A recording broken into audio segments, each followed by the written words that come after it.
Grace and peace. I'm Brian Muster, the Baptist Campus Minister at Drexel University, and this is Peace and Power Christian Fellowship, the peace of Jesus Christ to change our lives, and the power of the Holy Spirit to change our world. And we are continuing our series on Revelation, Revelation Understood. This is the second video in the third lesson about the churches that are mentioned in chapter 2 and 3 of Revelation. We are focusing in on them. There have been 3 lessons on them, and this is the 5th lesson overall on the book of Revelation.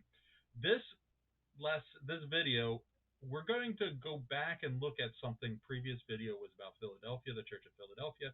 We're going to go back and look at a phrase coming out of that. And we're going to talk about this idea of the tribulation. But we're not going to make any decisions or any sort of this is the way it is. But we're going to look at this in a way to learn how should we deal with issues that cause differences among Christians. So let's look at this phrasing here. This is Revelation 3:10. Because you have kept my word about patient endurance, I will keep you from the hour of trial. That is what we quite often will translate in many of the translations, tribulation, that is coming on the whole world to try those who dwell on the earth. So this idea is that there's this debate, these ideas, these things that we need to figure out about this verse. And many of us have chosen one way or the other, have decided to interpret this verse and answer these questions in very particular way. The verse could be translated, keep you from the hour of trial, or keep you through the hour of trial. Sometimes adjectives from, through are very similar in other languages. The translation is very interesting there, and that makes a huge difference. Keep you from the hour of trial would be sort of like the removal from the tribulation, which would be considered the rapture. Keep you through would be the preservation of the saints during these crazy times, that is the great trial. Also, who could this verse be applied to? Specifically to the church in Philadelphia? Is this just written to one of the 7 churches? Is there just going to be an hour of trial for that church, or is it all the churches at this time? Like basically something about the churches in Asia Minor or even the churches in the first century are going to face an hour of trial, a great tribulation. Is it just kind of a generic thing? Every church at every time we all go through sort of our trials and our tribulation. There will always be an opponent, or is it the church at the end of time, the great tribulation in the day of the Lord? The coming of Jesus is close, and there will be a heightened trial, a heightened sense of great tribulation that not necessarily the direct audience of Philadelphia will be kept from or kept through, but this is specifically being prophetic and apocalyptic, looking at the end of time. There's 4 choices there, and we have to, if we need to work through to figure out those 4 choices. And then also, like the hour trial could be talking about a specific soon to come time of persecution that is very localized in both chronology, like time wise, and very localized maybe even in geography, or the great tribulation at the end of time. These are all interpretive questions that need to be figured out from this verse. Now, one of the things that this verse gives us, if we go back and look at it, it's going to be the whole world and try those who dwell on the earth. So it seems to be more than just the church of Philadelphia. Even the verse itself kind of lends away from this is just speaking to the church of Philadelphia, although it is just speaking to the church of Philadelphia. This great trial, this tribulation will be an extensive thing beyond the scope of just this one church. But who's getting kept from it? Is it just the Church of Philadelphia, or is it all churches, or is it a broader thing? So there are questions to be answered. And some people interpret this passage, and in coordination with many other passages, to mean that a great tribulation is coming at the end of time, look at Daniel's 12, look at Zechariah 14, look at Matthew 24 and 25, look at 2 Thessalonians 2, 1 through 12, for scripture passages that kind of highlight that at the end of time, at the culmination of this present earth, there is going to be a great tribulation, a great trial that is unique and different from just normal trials and tribulations of everyday life, or even unique and different from, accentuated times of persecution. These passages seem to tell us that at the end of all things, there will be a heightened, unique, supernatural time of tribulation and trial. And Revelation 3:10 is referring to that. Also, but before the tribulation happens, the church will be removed, raptured from the earth. Some Matthew 24:40 through 44 and 1 Thessalonians 4:17, which is where that word rapture comes from, so that they do not experience the tribulation. So this is the idea that there will be the removal, not the protection through, but the removal from this great tribulation. The church won't experience this great tribulation because they won't be present for it, is a common interpretation of this. Now, some support for this idea. The word church is used 19 times in Revelation, 18 times in chapters 1 through 3, and then one time in chapter 22. So all 19 times are either in the first 3 chapters or the last chapter. In chapters 4 through 21, it is not used at all.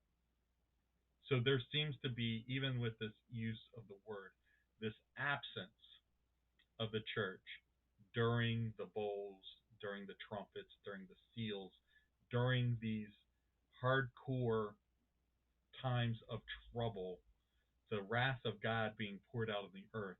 The word church is not even used in the context of those chapters.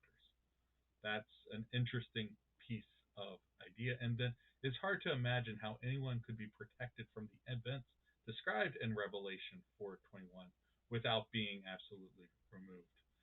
Like when the sun is darkened, when there are earthquakes and fires and famines and plagues and all these sorts of things, what does it even mean to be preserved through, kept through that kind of stuff? Now, God can supernaturally preserve us in just about any sort of circumstances.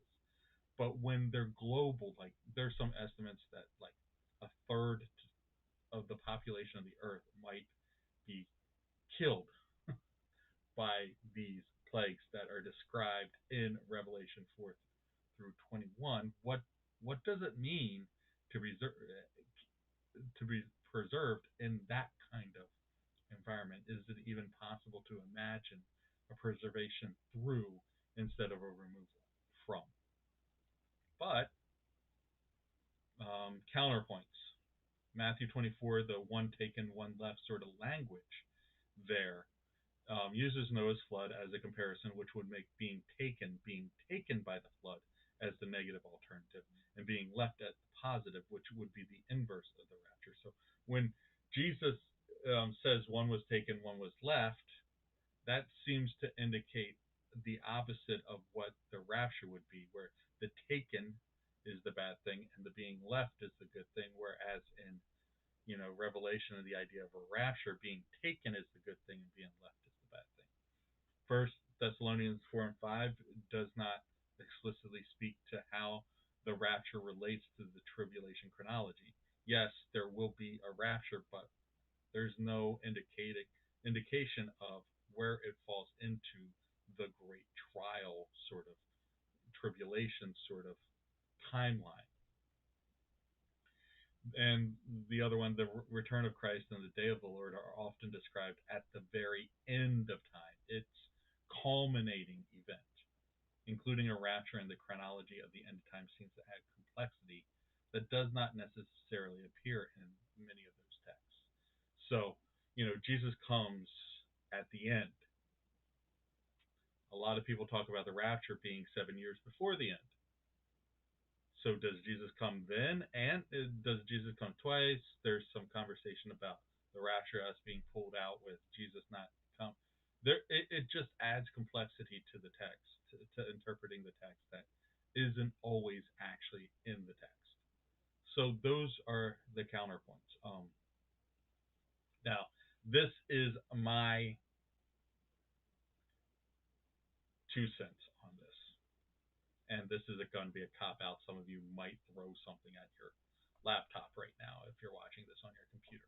There are legitimate God fearing, Bible believing, Jesus following, faithful Christians that interpret the scriptures in different ways regarding the end of time. Many first century Jews, especially the Jewish scholars, were highly interested in what the first coming of the Messiah would look like, and yet they missed and misunderstood Jesus when he came. I have a feeling that the church might not be much better at anticipating Jesus' second coming. And I know that's legitimately a cop out of answering these questions. Pre-tribulation rapture, post-tribulation rapture, amillennial, premillennial, postmillennial. These questions, there are legitimate Christians. This is one thing I will stick to. There are legitimate Christians that disagree with me on those things. And they are faithfully following Christ in that disagreement.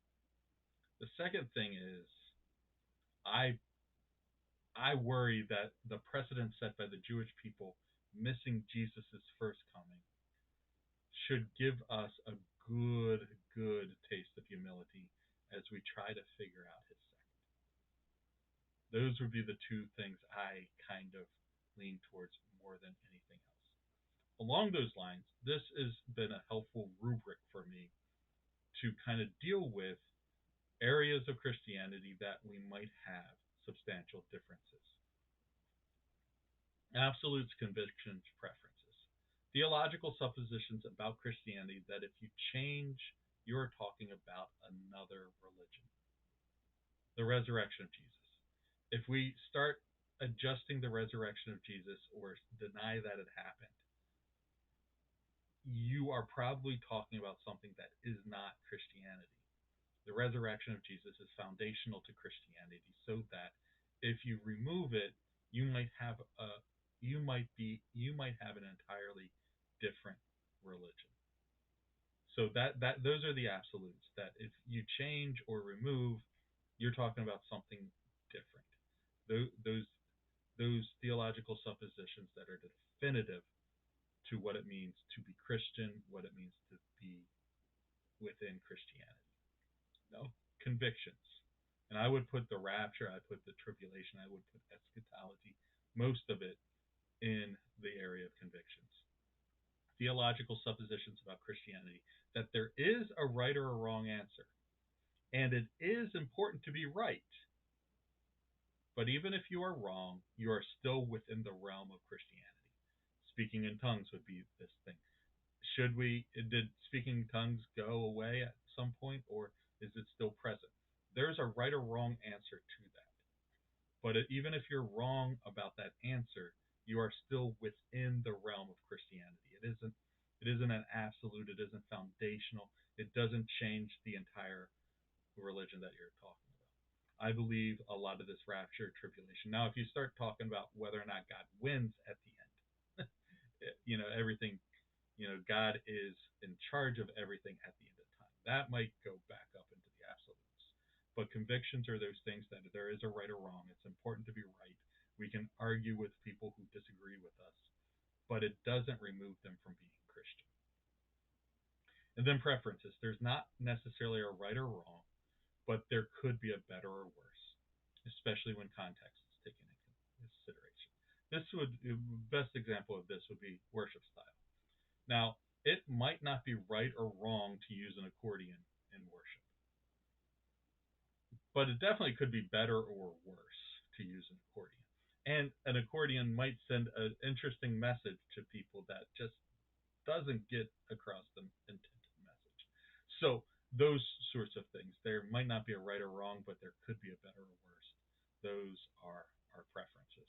And I had a pastor who once said that, there's unity in the absolutes. There's grace in the convictions. We treat each other with grace when we get to the convictions. And then there's freedom in the preferences. That would be a great way to look at it. Um, and those sorts of things. So some questions for you. Why do Christians disagree over this issue? Going back to the tribulation, going back to the rapture. Do you think these disagreements are important? How should we treat those who disagree with us on this issue?